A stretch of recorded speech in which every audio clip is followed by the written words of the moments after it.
Kitang Inday ba? Mao na nakabuntis si mo day. Bukbuk. Eh na, mabuhang ka na. Di ko siya maangkon day.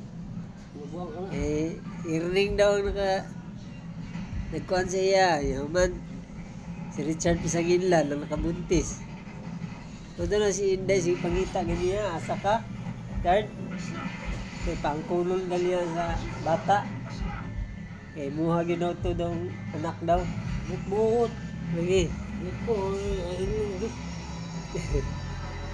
Alam mo siya sa kwago, si Richard man na Nicole, mo nang nagluya ko. Yay! Gaba. Luya daw si Inday. Ako, nagluya mo si Richard ay. Ito, yari ko to. Luya kay siya. Asan di mo gabi Inday? Siya dito mi naglaag. Yaw, naglaag Chad. Daik?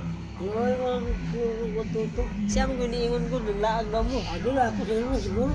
Basi si Erning to nun, nalipat lang si Inday Chad ba? Siguro. Hindi ko din mo mag-uban ni Inday Chad. Day, ikaw day, bakakon ka day ha? Hindi mo sugod si Richard day nga, mag-uban mong duwa. Hindi na siya ganahan. Ha?